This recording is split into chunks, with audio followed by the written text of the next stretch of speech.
இருக்கிறேன். ஓகே, இப்போ தமிழ்நாட்டின் முதலமைச்சராக விஜய் அண்ணா இருக்காரு, ஓகேங்களா? ஸோ அடுத்தபடியாக இது வரைக்கும் திமுக அதிமுக இல்லாமல் இவங்க முதலமைச்சராக வந்தால் எனக்கு பெட்டராக இருக்கும், விஜய் அண்ணாவோட மிகப்பெரிய மாற்றத்தை கொடுப்பாங்க நம்புறீங்கன்னா யார் நம்புவீங்க? அப்படி சொல்லணும்னா ஆப்ஷன் நான் கொடுக்குறேன். அண்ணாமலை, சீமான், அடுத்து பார்த்தா ராகுல் அண்ணா. விஜய் அண்ணா இல்லாம மிகப்பெரிய மாற்றங்கள் வேணும்னு நினைக்கக்கூடிய இந்த 3 பேர்ல பெட்டரா யார் நினைப்பீங்க? அண்ணாமலையான் அவர்கள். ஏன் அண்ணாமலையான் அவர்களை சூஸ் பண்ணீங்க, என்ன காரணம்? அவரு ஒரு நல்ல ஆளுமையில, அதாவது ஒரு எப்படி சொல்றதுன்னா காவல்துறையிலே ஒரு நல்ல ஆளுமையில இருந்தவர். அதுக்கப்புறம் அவரோட திறமை, அவரோட அணுகுமுறைகளை பார்த்து தான் வந்து மத்திய அரசு வந்து அவருக்கு ஒரு மாநில லெவலில் ஒரு பொறுப்பு கொடுத்து பண்ணாங்க. அவரோட பொறுப்பு, அதாவது அவரோட தலைமையில் வந்த சின்ன யார் சொல்கிறது உறுப்பினர்களாக இருக்கட்டும், தலைவர்களாக இருக்கட்டும், யாராக இருந்தாலும் அவரோட பேச்சு கேட்டு அவருக்கு கட்டுப்பட்டு நிறைய விஷயங்கள் பண்ணாங்க. அவரோட நடைப்பயணம், அவர் ஏற்படுத்தி கொடுத்த அந்த என்ன சொல்கிறது மக்கள் சேர்க்கை, இது எல்லாமே வந்துட்டு ஓட்டு வங்கியில் வந்து அவங்களது வந்து கொஞ்சம் இன்க்ரீஸ் பண்ணி கொடுத்துருக்கு.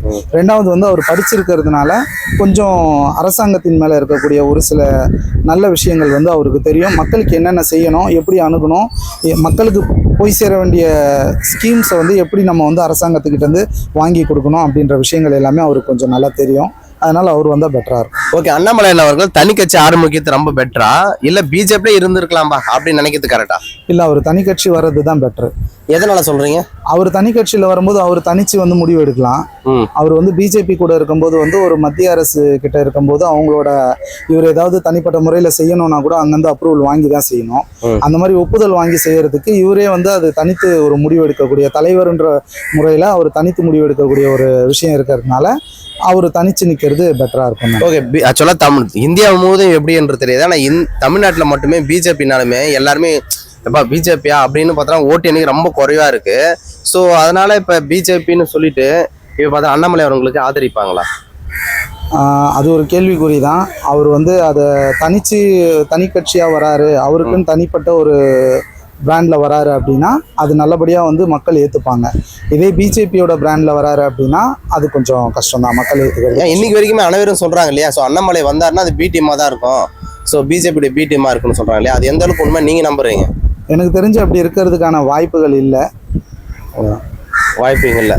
ஓகே, அண்ணா ராகுல் அண்ணா வர்றாருல்ல, ஸோ என்னடா வெறும் சினிமாவில் இருக்கணும் எல்லாருமே அரசியல் நோக்கி வந்துட்டு இருக்காங்க அப்படின்னு ஒரு சினிமா பார்வையிலே பார்த்தனா இருக்கு இல்லையா?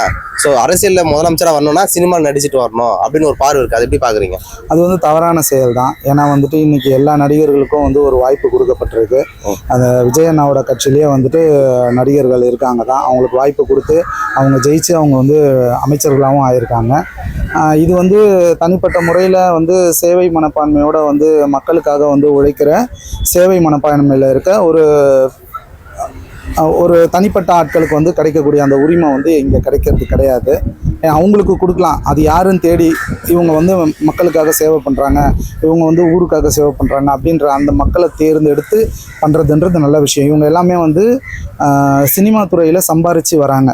அந்த சம்பாரித்த பணத்தை அவங்க செலவு பண்ணணும், அவங்களுக்கு மக்களுக்கு கொடுக்கணும் அப்படின்னா அது தனிப்பட்ட முறையில் கொடுக்கலாம், தப்பில்லை. அது வந்து இந்த மாதிரி நம்ம கட்சி மூலிமா வந்து தான் கொடுக்கணும் அப்படின்றது கிடையாது இல்லையா? அவர்கிட்ட போதுமான அளவு பணம் இருக்குன்னா அவரே அவரோட தனிப்பட்ட முறையில் அவர் நடத்துகிற என்ன சொல்கிறது ஆசிரமம் இருக்குது, ட்ரஸ்ட் இருக்குது, ரெண்டாவது ஏழை எளிய மக்களுக்கு கொடுக்குறாரு, அதை அப்படியே செஞ்சுட்டு வரலாம். அது இல்லாமல் அவர் உள்ள அரசியலுக்கு வந்து இன்னும் நல்லது பண்ணணும்னு நினச்சி வராருன்னா அது அவர் வந்த பிறகு தான் தெரியும். ஓகே, நிறைய பேர்